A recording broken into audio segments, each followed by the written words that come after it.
Kumusta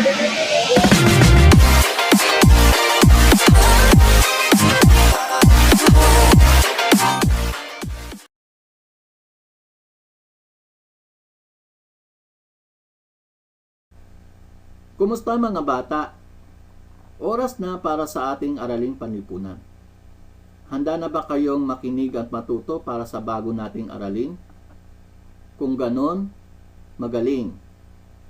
Kung bago pa lang kayo sa aking YouTube channel, huwag kalimutang mag-subscribe at pindutin ang notification bell upang laging updated kayo sa aking mga susunod pang YouTube video.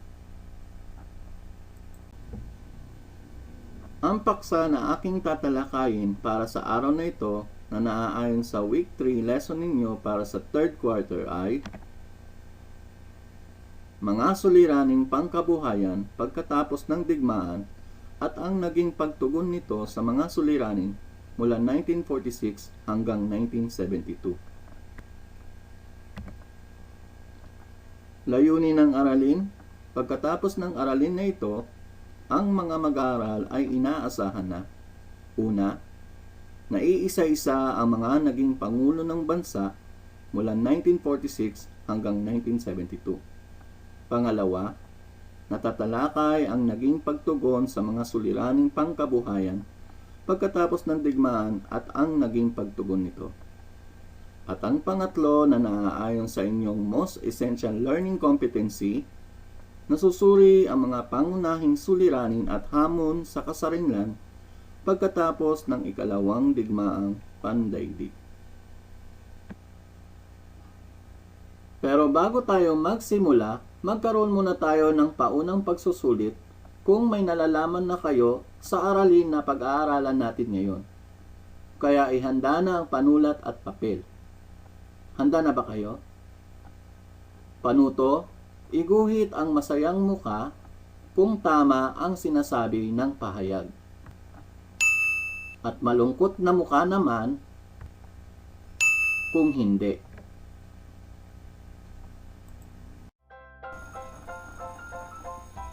Una, si Pangulong Manuel Roxas ang naging Pangulo ng Bansa pagkatapos ng ikalawang digmaang pandaigdig. Time is up. Ang sagot, masayang muka. Pangalawa, pagkatapos mamuno si Manuel Roxas sa bansa, sumunod na namuno sa kanya ay si Elpidio Quirino. Time is up. Ang sagot,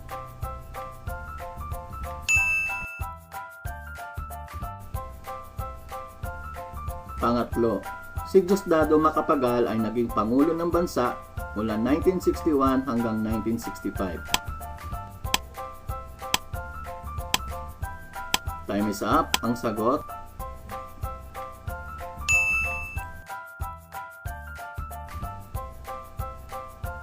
pang-apat, si Ferdinand Marcos ay nahalal bilang Pangulo ng Bansa noong 1972. Ang sagot,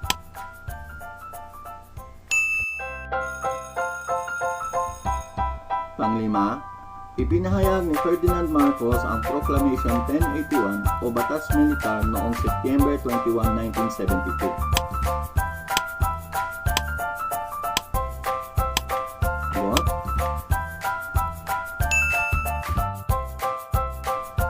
at pang-anim, anim ang naging Pangulo ng Bansa mula 1946 hanggang 1972.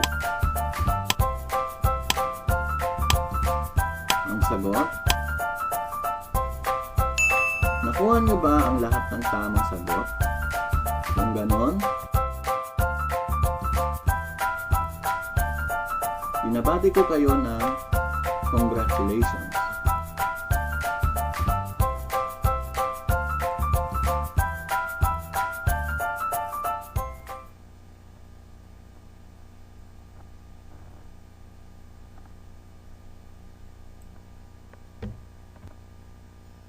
Maglaro tayo ng concentration game. Handa na ba kayo? Sa larong ito, hahanapin ninyo ang kaparehas ng mahiwagang larawan. Meron kayong 5 segundo upang suriin ang 4 na larawan na ito. Handa na ba kayo?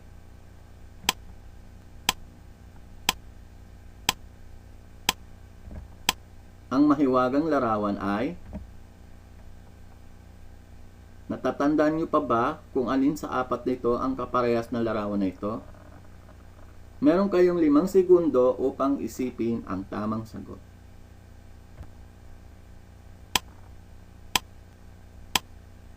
Nahulaan nyo na kung nasaan ang kaparehas na larawan? Ang kaparehas na larawan ay nasa letrang C.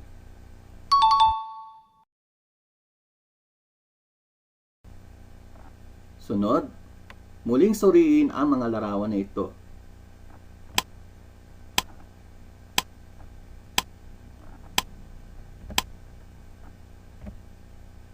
Ngayon, hanapin ninyo kung alin dyan sa 4 na yan ang kaparehas na larawan.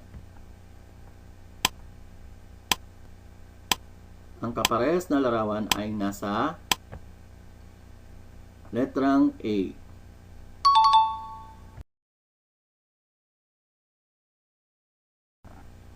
Sunod, suriin mabuti ang 4 na larawan na ito.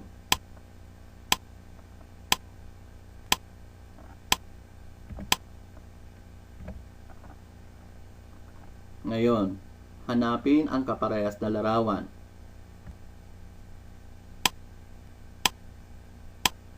Ang kaparehas na larawan ay nasa letrang D.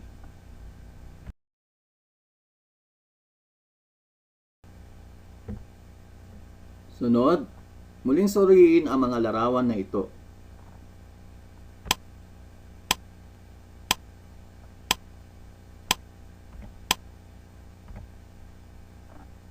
Ngayon, hanapin ang kaparehas na larawan.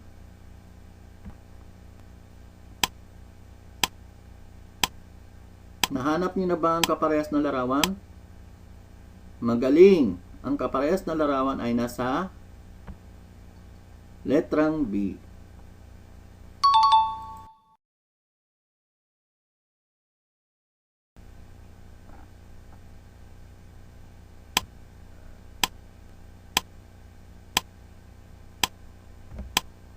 Ang mahiwagang larawan. Ngayon, hanapin ang kaparehas na larawan nito. Ang tamang sagot, letter B. Nakuha niyo ba ang lahat ng tamang sagot? Kung ganon, magaling.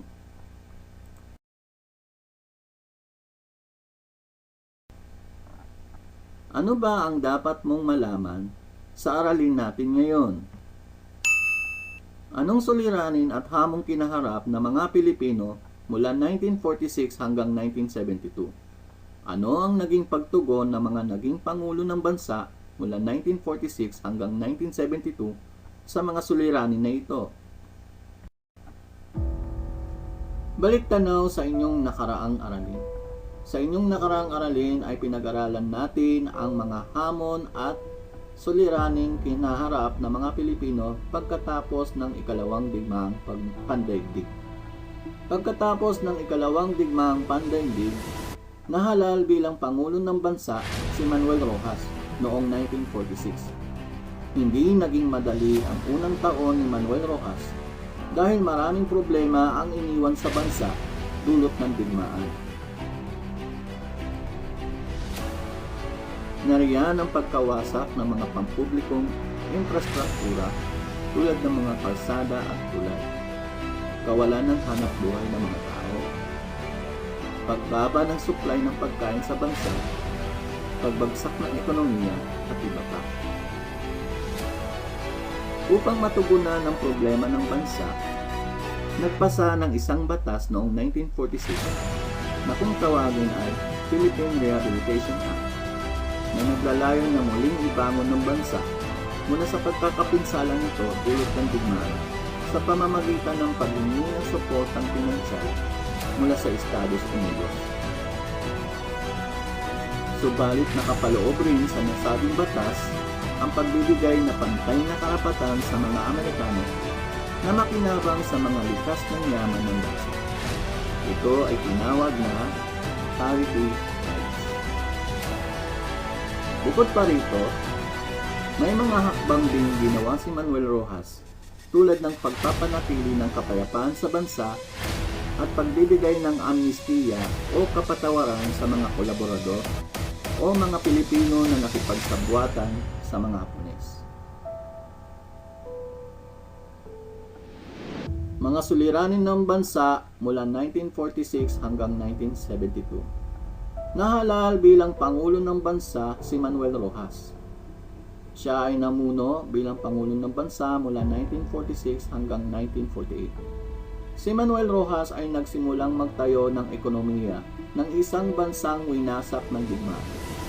Kanyang ipinatupad ang ibang pangunahing mga prioridad gaya ng industrialisasyon ng Pilipinas, ang pagpapatagal ng malapit na kooperasyon at espesyal na relasyon sa Amerika, ang pagpapanatili ng batas at kaayusan, at ang pagpasa sa Kongreso ng batas na magbibigay sa mga magsasaka ng 70% ng kabuuang kinita sa ani.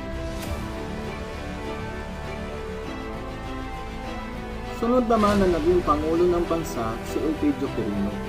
Siya ay namuno bilang Pangulo ng Bansa mula 1948 hanggang 1953. Sa kanyang administrasyon, pinakamalaki niyang pinagtuunan ng pansin ang pagpapatuloy ng pagbabago at rehabilitasyon ng ekonomiya at pagpapanumbalik ng tiwala at kooperasyon ng marami sa pamahalaan. Pinaharap ng kanyang administrasyon ang isang malubhang banta ng kilusang komunistang hukbo laban sa Hapon o hukbalaha.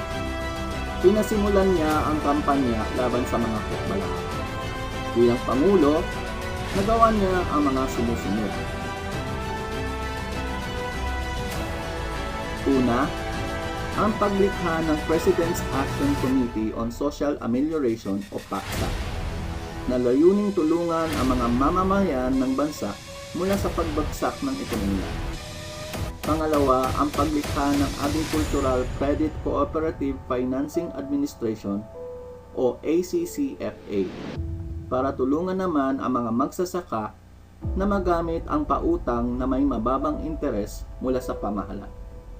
At ang pangatlo, ang pagtatayo ng mga bangkong rural at Labor Management Advisory Board, isang pangpangulong lupong tagapayo. Sunod naman na naging Pangulo ng Bansa, si Ramon Magsaysay. Siya ay namuno bilang Pangulo mula 1953 hanggang 1957. Sa kanyang administrasyon, iniligtas ang demokrasya sa Pilipinas. Kaya siya tinawag na tagapagligtas ng demokrasya. Ilan sa kanyang nakamit ay ang mga sumusunod.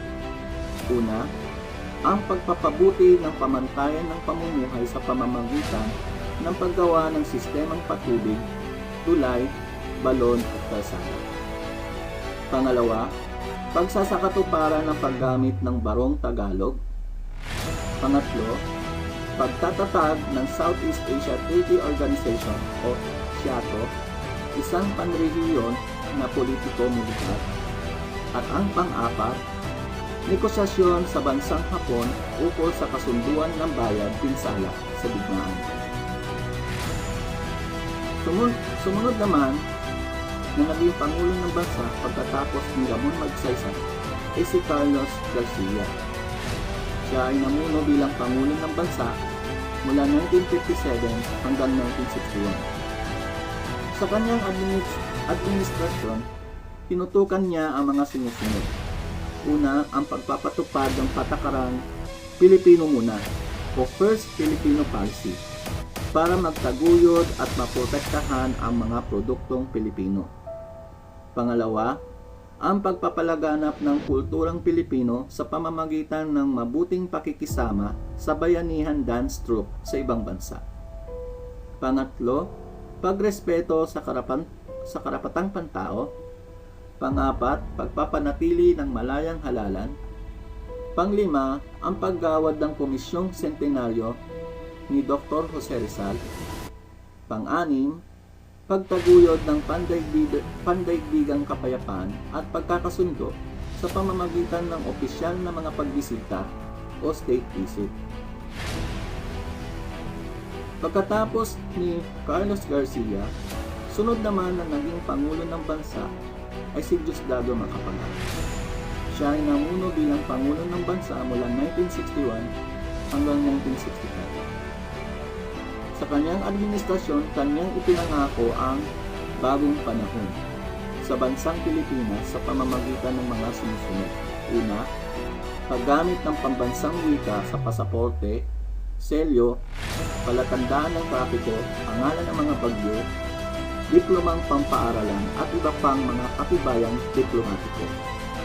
Pangalawa na nagawa niya ay ang paglipat ng Araw ng Kalayaan ng Pilipinas sa Hunyo 12 mula Hulyo 4. Pangatlo, pag-aari ng opisyal na pag-aari ng Pilipinas sa Sabah noong Hulyo 22 taong 1962. Pang-apat, pagkakalikha ng samahang Malaysia, Pilipinas, Indonesia o tinatawag na Maglindo para sa isang pagkakaisang pang-ekonomiya. At ang panghuli, ang pagpasa ng Kongreso ng Agricultural Land Reform Code noong 1962. Sumunod naman na naging Pangulo ng Bansa pagkatapos ni Diosdado Macapagal ay si Ferdinand Marcos. Siya ay namuno sa bansa mula 1965 hanggang 1986. Sa kanyang paglilingkod bilang Pangulo ng Bansa sa unang termino, nakapagpagawa siya ng mga kalsada, tulay, paaralan, gusali ng pamahalaan, sistemang patubig at marami sa mga ito ay napanatiling nakatayo pa rin sa kasalukuyan. Dagdag pa rito, ang pinansyal at technical na pagtulong sa magsasaka, ang epektibong pangongolekta ng buwis, ang malawakang pagpapataboy sa mga namumusti at ang matagumpay na pagdaos ng Manila Summit Conference noong Oktubre 24 hanggang 25 na dinanawan ng maraming pinuno ng iba't ibang bansa. Ngunit sa kabila ng kanyang magandang unang termino, dumanas ng malubhang krisis na pang-ekonomiya ang Pilipinas dahil na rin sa pagtaas ng presyo ng langis sa pandaigdigang pamilihan. Ito ang naging sangkip upang tumaas ang presyo ng mga pangunahing bilihin at maraming Pilipino ang nawalan ng hanapbuhay. Ang floating peso ay patuloy na bumaba laban sa dolyar. Pagdedeklara ng batas militar. Ang kanyang pangalawang hakbang na makapagpabago ng lahat para kay Marcos, ang tanging paraan lamang para manumbalik ang tiwala ng marami sa pamahalaan ay ang pagdedeklara ng batas militar. Si Marcos ay nagdeklara ng batas militar noong Setyembre 21, 1972 sa bisa ng Proclamation 1081 na inilalagay ang buong bansa sa ilalim ng batas militar.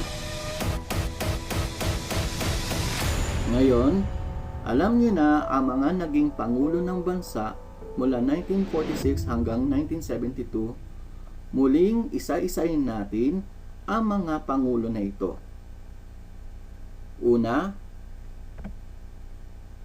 si Manuel Rojas ang naging pangulo ng bansa mula 1946 hanggang 1948. Sumunod dito ay si Elpidio Quirino na naging pangulo ng bansa mula 1948 hanggang 1953. Sunod naman sa kanya ay si Ramon Magsaysay na naging pangulo ng bansa mula 1953 hanggang 1957. Sunod ay si Carlos Garcia. Sunod naman ay si Diosdado Macapagal at ang panghuli ay si Ferdinand Marcos. Ngayon, magkaroon tayo ng talakayan. Pag-usapan natin. Sagutin ang mga tanong. Meron kayong 5 segundo upang isipin ang tamang sagot. Una, ano ang hamong kinaharap ni Manuel Rojas pagkatapos ng ikalawang digmaang pandaigdig? Ang sagot, pagkatapos ang ikalawang digmaang pandaigdig, malaking hamon kay Manuel Rojas ang maibangon muli ang bansa mula sa pagkakapinsala nito dulot ng digmaan. Kaya gumawa siya ng mga hakbang upang tugunan ang problema na ito. Pangalawa, ano ang pinagtuunan ng pansin ni Elpidio Quirino noong panahon ng kanyang pamumuno? Ang sagot, pinagtuunan ng pansin ni Elpidio Quirino ang sinimulan ni Manuel Rojas na pagbabago at rehabilitasyon ng ekonomiya ng bansa at pagpapanumbalik ng tiwala at kooperasyon ng marami sa pamahalaan.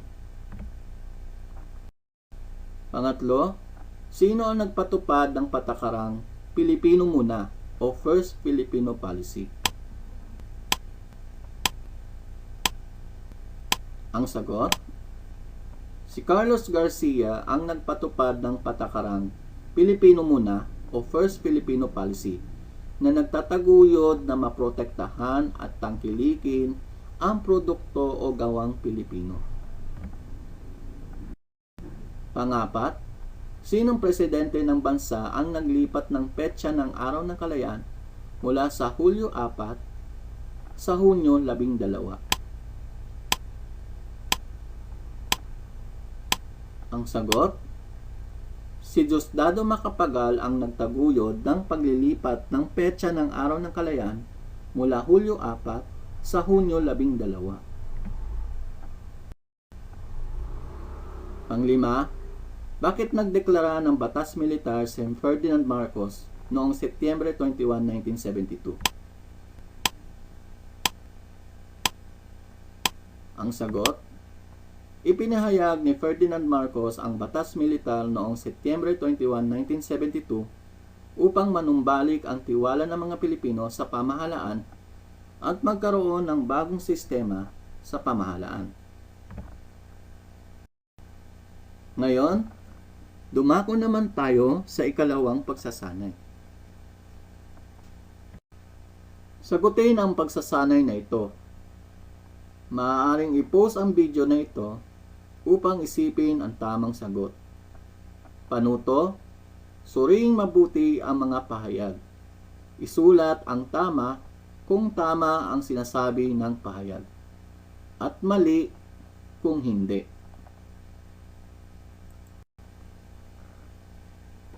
Tama ba ang mga naging sagot ninyo? Kung ganon, magaling. Dumako naman tayo sa ikatlong pagsasanay. Ihanda ang panulat at papel. Maaaring i-post ang video na ito upang isipin ang tamang sagot. Gusto niyo bang malaman ang mga tamang sagot?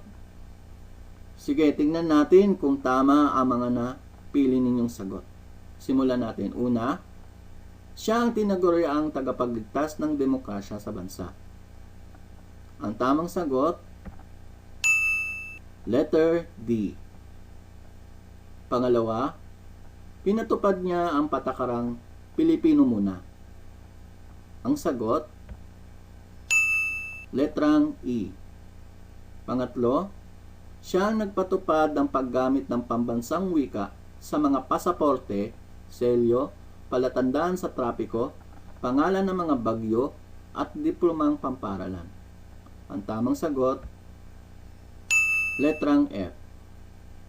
Pang-apat, siya ang naglikha ng President's Action Committee on Social Amelioration o PACSA na layuning tulungan ang mga Pilipino mula sa pagbagsak ng ekonomiya. Ang tamang sagot, letrang C. At panglima, pagpasa sa Kongreso ng batas na magbibigay sa mga magsasaka ng 70% ng kabuuan ng kanilang ani. Ang tamang sagot, letrang B. Nakuha niyo ba ang lahat ng tamang sagot? Kung ganon, magaling. Ano ang mga suliranin at hamong kinaharap ng mga Pilipino mula 1946 hanggang 1972? At ano ang naging tugon ng mga naging pangulo ng bansa sa mga suliranin na ito? Tandaan, iba't iba ang naging suliranin at hamong kinaharap ng mga Pilipino mula 1946 hanggang 1972. Mula sa pamumuno ni Manuel Rojas hanggang sa pamumuno ni Ferdinand Marcos. Iba't iba rin ang naging pagtugon nila dito. Bagamat iba't iba ang kanilang paraan ng pamumuno sa bansa, ang tanging hangad nila ay mapabuti ang bansa at mapangalagaan ang interes ng mga nakararaming Pilipino. Ngayon, oras na para sa isang maikling pagsusulit. Ihanda ang panulat at papel. Maaaring i-post ang video upang isipin ang tamang sagot. Handa na ba kayo? Panuto, piliin ang titik ng tamang sagot. Una, pinangunahan niya ang paglikha ng Samahang Malaysia, Pilipinas, Indonesia o tinatawag na Mapilindo para sa isang pagkakaisang pang-ekonomiya. Letter A, Manuel Rojas. B, Carlos Garcia. C, Diosdado Macapagal. O letter D, Elpidio Quirino. Pangalawa, binigyan niya ng pansin ang pagpapalaganap ng kulturang Pilipino sa pamamagitan ng mabuting pakikisama ng bayanihan dance troupe sa ibang bansa. A, Ramon Magsaysay. B, Ferdinand Marcos. C, Carlos Garcia. O letter D, Elpidio Quirino. Pangatlo, siya ay nagtaguyod ng pagpapanatili ng batas at kaayusan at pagpasa ng batas sa Kongreso na magbibigay sa mga magsasaka ng 70% ng kabuuan nilang ani. A, Manuel Rojas. B, Ramon Magsaysay. C, Elpidio Quirino. O letter D, Carlos Garcia. Pang-apat, sa kanyang pangunguna, nagkaroon ng negosasyon sa bansang Hapon ukol sa kasunduan ng bayad pinsala sa digmaan. Letter A, Elpidio Quirino. B, Ramon Magsaysay. C, Carlos Garcia. O letter D, Ferdinand Marcos. At panglima, pinagtuunan niya ng pansin ang pagpapatuloy ng pagbabago at rehabilitasyon ng ekonomiya at pagpapanumbalik ng tiwala at kooperasyon ng marami sa pamahalaan. A, Elpidio Quirino. B, Manuel Rojas. C, Carlos Garcia. O letter D, Ramon Magsaysay. Ngayon, alamin natin ang mga tamang sagot. Tignan natin kung tama ang mga napili ninyong sagot. Simulan natin. Una, pinangunahan niya ang paglikha ng Samahang Malaysia, Pilipinas at Indonesia o tinatawag na Mapilindo para sa isang pagkakaisang pang-ekonomiya. Ang tamang sagot, letter C, Diosdado Macapagal. Pangalawa, binigyan niya ng pansin ang pagpapalaganap ng kulturang Pilipino sa pamamagitan ng mabuting pakikisama ng bayanihan dance troupe sa ibang bansa. Tamang sagot, letter C, Carlos Garcia. Pangatlo, siya ang nagtaguyod ng pagpapanatili ng batas at kaayusan at pagpasa ng batas sa Kongreso na magbibigay sa mga magsasaka ng 70% ng kabuuan nilang ani. Tamang sagot, letter A, Manuel Rojas. Pang-apat, sa kanyang pangunguna, nagkaroon ng negosasyon sa bansang Hapon ukol sa kasunduan ng bayad pinsala sa digmaan. Ang tamang sagot, letter B, Ramon Magsaysay. At pang-lima, pinagtuunan niya ng pansin ang pagpapatuloy ng pagbabago at rehabilitasyon ng ekonomiya at pagpapanumbalik ng tiwala at kooperasyon ng marami sa pamahalaan. Ang tamang sagot, letter A, Elpidio Quirino. Tama ba lahat ang naging sagot ninyo? Kung ganon, magaling. Dito nagtatapos ang ating aralin. Maraming salamat sa panonood at pakikinig.